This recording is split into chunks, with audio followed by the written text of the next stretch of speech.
Hello friends, welcome back to my YouTube channel. My name is Bhavna. तो आज की video में हम करेंगे सिक्स्थ फंडामेंटल राइट, जो कि है right to constitutional remedy. And इसके अंदर एक ही आर्टिकल आता है, वो है आर्टिकल नंबर 32, जो कि बहुत ही ज़्यादा इंपॉर्टेंट है क्योंकि यहाँ से भी क्वेश्चन बन जाता है। बट वीडियो स्टार्ट करने से पहले मैं बोलना चाहती हूँ कि अगर आपको लगता है कि आपका कोई फ्रेंड किसी कॉम्पिटिटिव एग्जाम की प्रेपरेशन कर रहा है तो मेरी वीडियो की लिंक को अपने फ्रेंड्स के साथ शेयर करना मत भूलना, सो दैट कि उनको भी थोड़ा बहुत मेरे नोट्स का फायदा हो जाए। तो चलिए वीडियो स्टार्ट करते हैं। अब देखो, अगर आपको याद हो तो जब मैंने पार्ट 3 आपको स्टार्ट करवाया ही था, अगर आपने वीडियो नहीं देखी है तो लिंक मैं डिस्क्रिप्शन में डाल दूंगी, आप जाके चेक कर सकते हो। पहले आप उसी को करना, फिर आप इस वीडियो पे पहुंचना, अदरवाइज आपको समझ नहीं आएगा। ठीक है, तो जैसे ही मैंने ये वाला टॉपिक आपको स्टार्ट करवाया था तो मैंने आपको वहाँ पे करवाया था कि जो फंडामेंटल राइट्स होते हैं ना, वो जस्टिशिएबल होते हैं इन कोर्ट ऑफ लॉ में। इसका मतलब क्या हो गया कि अगर मान लो आपका कोई फंडामेंटल राइट क्या करता है, वॉयलेट करता है, आपको लग रहा है कि अगर आपको फील हो रहा है कि आपका जो फंडामेंटल राइट है वो किसी तरह से वॉयलेट हो रहा है, तो आप डायरेक्ट क्या कर सकते हो, सुप्रीम कोर्ट में जा सकते हो। और इसमें देखो, जब हमने आर्टिकल नंबर 12 किया था तो वहां मैंने आपको बताया था कि हमें फंडामेंटल राइट जो है वो कौन प्रोवाइड करवाता है। तो मैंने वहां आपको बताया था कि जो स्टेट होगी, स्टेट में फिर यूनियन गवर्नमेंट आ गई, स्टेट गवर्नमेंट आ गई, ठीक है, लोकल जो गवर्नमेंट हो गई वो आ गई, वो हमें क्या करते हैं, फंडामेंटल राइट्स प्रोवाइड कराते हैं।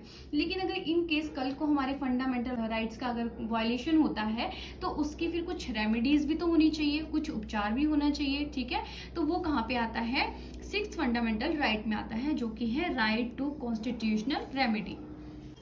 आर्टिकल नंबर 32 में बेसिकली ये आता है कि अगर सुप्रीम कोर्ट को लगता है ना कि हमारे फंडामेंटल राइट क्या हो रहे हैं, वायलेट हो रहे हैं, तो सुप्रीम कोर्ट इस चीज के लिए क्या कर सकते हैं, एक्शन ले सकते हैं। और उसमें वो क्या करते हैं, सुप्रीम कोर्ट रिट्स इशू करते हैं ताकि वो मेक श्योर कर सके कि हमारे फंडामेंटल राइट को वायलेट ना किया जाए या वायलेट ना हो। ठीक है, तो ये चीज आती है आर्टिकल नंबर 32 में। तो हमारे फंडामेंटल राइट्स को बचाने के लिए सुप्रीम कोर्ट रिट्स इशू करते हैं। अब जो ये रिट्स इशू किए हैं जो सुप्रीम कोर्ट ने to protect our fundamental rights, उसमें 5 तरह के रिट्स आते हैं, जिसमें से पहला है हैबियस कॉर्पस, दूसरा है मैंडेमस, तीसरा है प्रोहिबिशन, फोर्थ है सर्टियरी एंड लास्ट है कोवेरेंटो। तो ये 5 तरह के रिट्स होते हैं जो सुप्रीम कोर्ट इशू कर सकते हैं to protect our fundamental rights.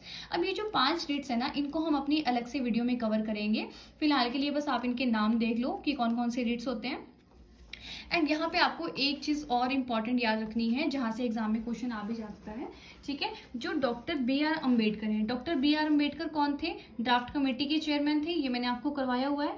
अब डॉक्टर बी आर अम्बेडकर ने आर्टिकल नंबर 32 को most important article of the constitution बताया है। इन्होंने क्या कहा है कि ये हमारे कॉन्स्टिट्यूशन का सबसे इंपॉर्टेंट आर्टिकल है, और डॉक्टर बी आर अम्बेडकर ने ही कहा है आर्टिकल नंबर 32 को कि ये सोल एंड हर्ट है ऑफ द कॉन्स्टिट्यूशन। तो यहाँ से क्वेश्चन आ जाता है कि soul and heart of the constitution किसे कहा गया है। ठीक है, तो यहाँ पे आपने कंफ्यूज नहीं होना है कि प्रियम्बल को लगा दिया या किसी और को लगा दिया। तो आर्टिकल नंबर 32 को कहा गया है soul and heart of constitution, और किसने कहा है, डॉक्टर बी आर अम्बेडकर ने कहा है। तो ये चीज आपको ध्यान में रखनी है, और ये चीजें मैंने सारी वही लिखी है जो मैंने आपको अभी बता दी है।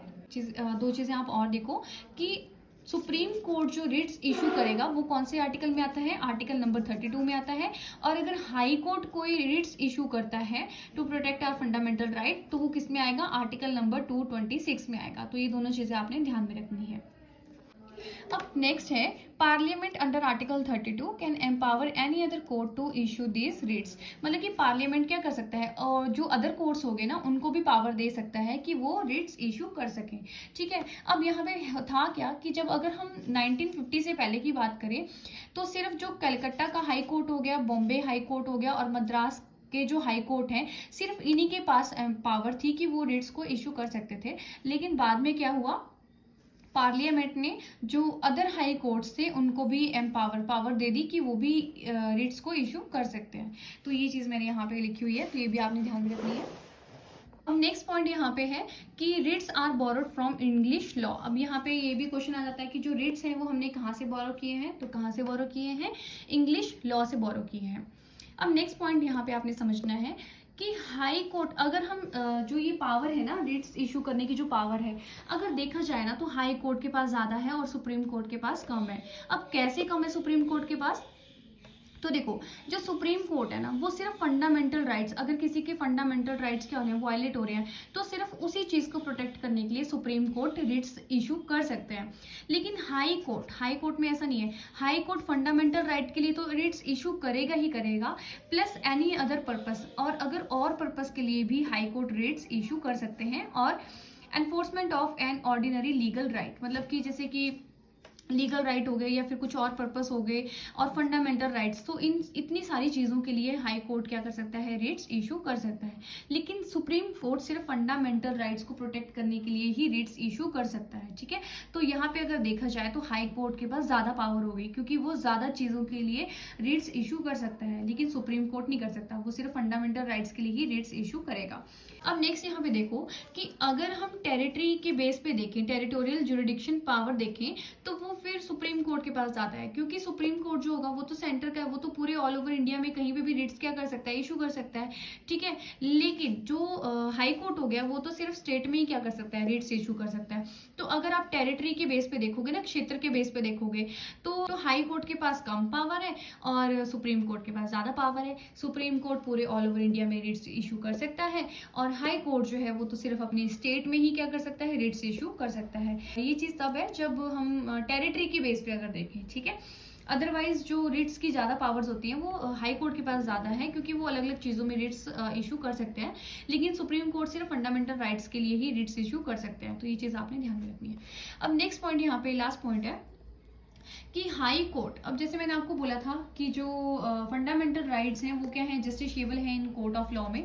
मींस कि अगर हमारे वायलेट होता है फंडामेंटल राइट, तो हम डायरेक्ट कहाँ जा सकते हैं, सुप्रीम कोर्ट में जा सकते हैं। और सुप्रीम कोर्ट जो है ना, फिर वो इस चीज के लिए मना नहीं कर सकता कि हम तुम्हारे फंडामेंटल राइट को प्रोटेक्ट नहीं करेंगे। सुप्रीम कोर्ट जो है वो बाइंड है हमारे फंडामेंटल राइट को प्रोटेक्ट करने के लिए, वो मना नहीं कर सकता।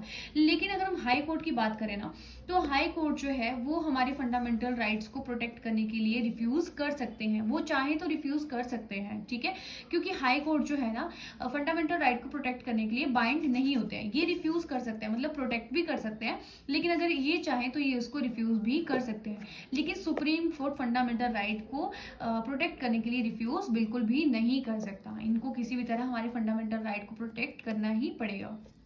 आज की वीडियो में बस हमने आर्टिकल नंबर 32 को समझा, जो कि बहुत ही ज़्यादा इंपॉर्टेंट था। आई होप मैंने आपको समझाया तो आपको समझ ही आया हो। आज की वीडियो के लिए इतना ही, और अगर आपको वीडियो इन्फॉर्मेटिव लगती है तो आपको क्या करना है, लाइक करना है और जल्दी से मेरे चैनल को सब्सक्राइब करना है, एंड बेल आइकन को प्रेस करना मत भूलना, सो दैट कि जब भी मैं नई वीडियो अपलोड करूँ आपको नोटिफिकेशन आपके साथ आ जाए। तो आज के लिए इतना ही, धन्यवाद, मिलते हैं आपको नेक्स्ट वीडियो में।